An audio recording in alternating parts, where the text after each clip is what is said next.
Hello!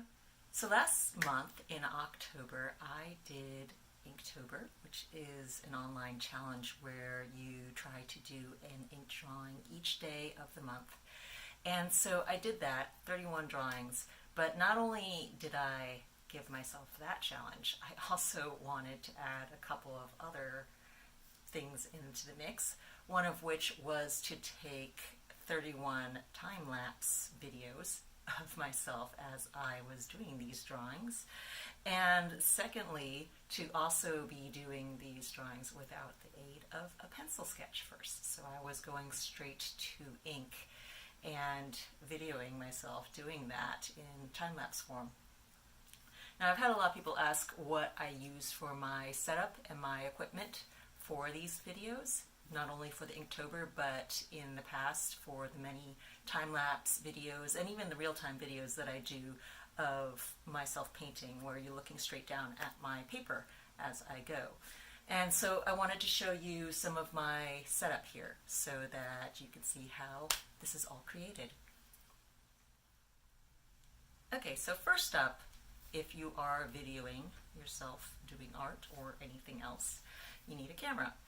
And I'm not using anything that fancy, I'm just using my cell phone.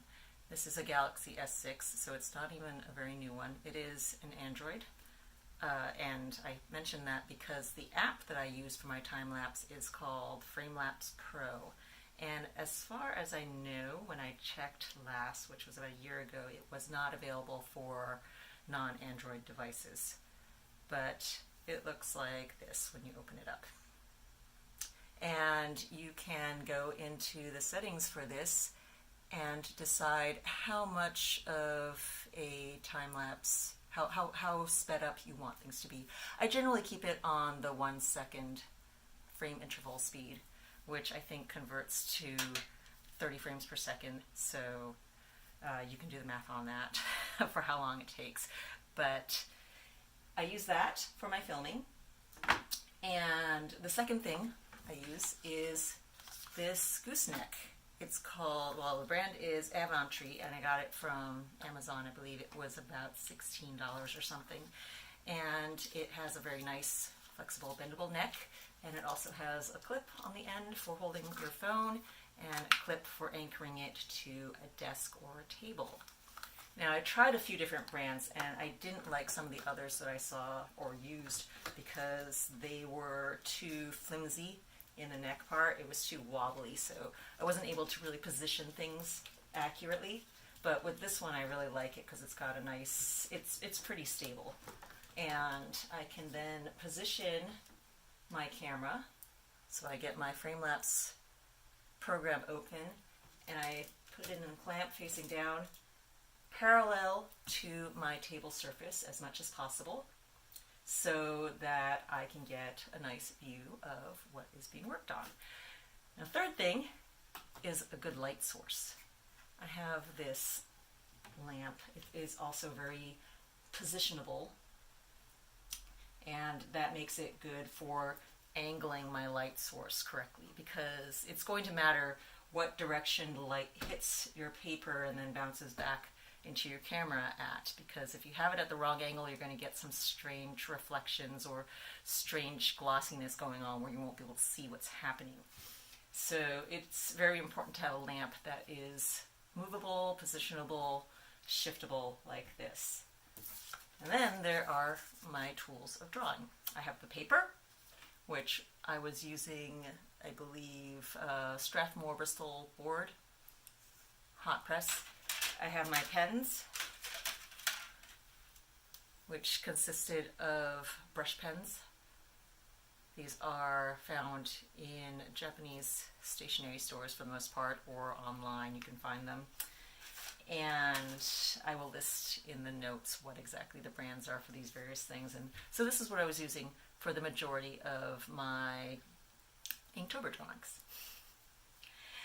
Now, the other important thing, so once you have all the equipment and everything ready to go, then comes the part for where you're actually doing it. And one of the biggest issues I ran into when I first started filming myself drawing and trying to do this over-the-shoulder view of what I was doing, what I was working on, was that I kept bumping my head up against my camera as I was working, which was really obnoxious because it would wobble and then I'd have to stop and try to still things and hope that it wasn't messing up my video too much. Or worse, I would have it too high like this and I would film something, half an hour of filming, and then I would realize afterwards that I had my head underneath it, and all you could see was the back of my head in the video, which wasn't any use either. So I had to discard a lot of footage that I took early on because I couldn't get used to having this thing here. So it does take a bit of getting used to and maneuvering around until you find the right angle for all your equipment so that it doesn't, so you can work but it doesn't get in the way. And what I find works the best is to have my gooseneck arm coming off to the side like this so that it's curving around the outside of my workspace. So, here I am looking straight down and I have the arm curving around the side, and then my camera, I position it as much as possible at this parallel angle to my desktop, but sometimes it's not possible to have it exactly, and so I'll angle it ever so slightly down this way, but not too much, not so much that it's really noticeable. You just want to have it a little bit angled so that it's, for the most part, your viewers aren't going to be able to tell that there is any angle whatsoever. And when it's positioned like this, then I can work pretty easily, and I can get in here without knocking my head on this, without rocking things. The other thing is sometimes you can move it up and down, try to find the best position this way, and you can also zoom in then on your camera to get to the right viewing area of your surface. So mostly it involves a lot of tweaking things around, but it is possible to get your camera positioned so that you don't feel like it is getting in your way or obstructing your view or making things difficult. It is possible to do. I've done it. The other thing to be careful about is if you do position it too low, your pen or paintbrush might tap the surface, and I've done that as well. So you have to be careful not to get too low as well as not to get too high and in your face. Technical details and the difficulties of filming aside, I thought you might like a chance to see what went into the planning process and what was sort of going on in my head as I created these images. I did start the project initially without any plan of doing a storyline. It just began as doodling, really, with my fox critter and this fuzzy little long-tailed and antennaed bird. And it went from there. And the first few drawings, I didn't really think of any sort of plot or storyline that I was going to do with the pieces. I just sort of went with them. But as I started progressing more and the story began to get more complicated, I did start to do some planning and some prep work before I started. As you saw in all of my time-lapse videos, though, I didn't actually do any pencil drawing or sketching beforehand, at least not on the actual pieces. What I did was I would thumbnail concepts and ideas in a sketchbook for just 1 or 2 minutes beforehand, before I started taking my pen to paper when I was working on the actual pieces. So ahead of time, what I did, I'm going to show you in my sketchbook here some of the little scribbles. Some of these are no bigger than these little thumbnail drawings. Let me see, I don't have all of these pieces any longer, but I could show you some of the ones I do have. So a lot of them began as just tiny little thumbnail. This is just an inch big, and it took me 20 seconds to scribble that out, basically just to solidify in my mind what the major shapes were going to be in the drawings. because without sketching onto my paper ahead of time, I had to really plan out how all the components were going to fit onto my page. For example, here is one. This one is the reflection of the fox and the shadow reflection in the water that actually comes alive. And I wanted to be able to fit the two of them into that scene. So here you see the rough sketch. This is one of the more evolved sketches of anything that I did beforehand. Most of them were these tiny little scribbles, like this over here, this thumbnail, and this little bit here, just to get the major movement concept in my head.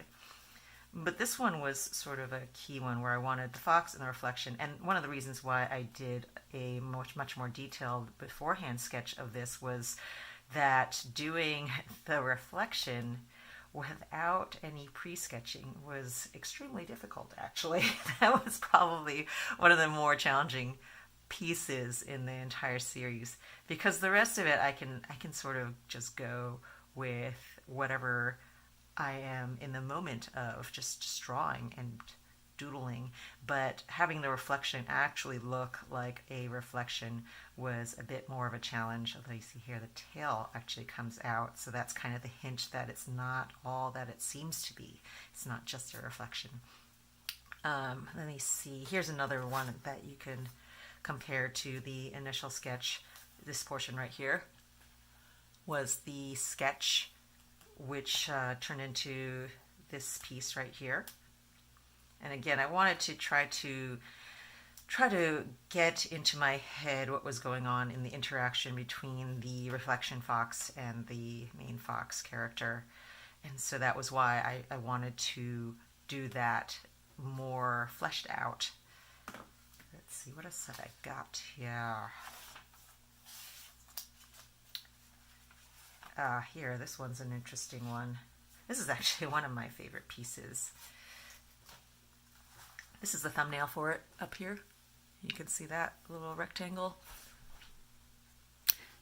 There's not really much to that thumbnail sketch. All I did was I wanted to divide the paper in half over here. I wanted darkness down below. I want the moon with the fox dangling by his little tail. And so this is what it turns into. Again, you can see it's mainly just fleshing out the major forms and shapes of the composition. And that would be the other primary thing that I was using these thumbnails for, to decide how to fit all the components that I wanted, but also to capture a compositional feeling and mood to the piece. Let's see, what else have I got? Oh, here's one with the fox and rabbit chasing each other, the cloud rabbits. Cloud rabbits were just too much fun. Once I started drawing them, I couldn't stop. So there are a lot of scenes with the little cloud bunnies.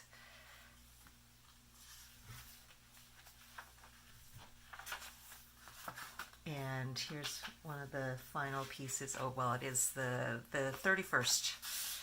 October 31st was the fox and the little fluff bird eating their enormous celestial peach together.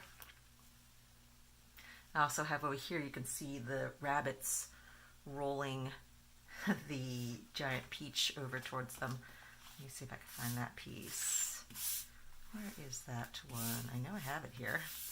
Aha, here it is. So the only sketching that happened for this piece was just this little interaction. The fox and the two little rabbits rolling the enormous peach forward. So that's what you see right here in this section of the piece. And the rest of it was just kind of off the cuff. I knew I wanted to have the cloud tree evaporating off into cloudy puffs. And so I had that in my head. I just didn't need to plan that out as much. It was something that I could just go with as I was drawing and see where it led me. I think I might have the piece that was eventually turned into this as well. Somewhere. Maybe not. Anyway, so this is all my Inktober pieces. I hope that you really enjoyed following me on this Inktober journey in October, and that you liked flipping through my sketchbook here with me today.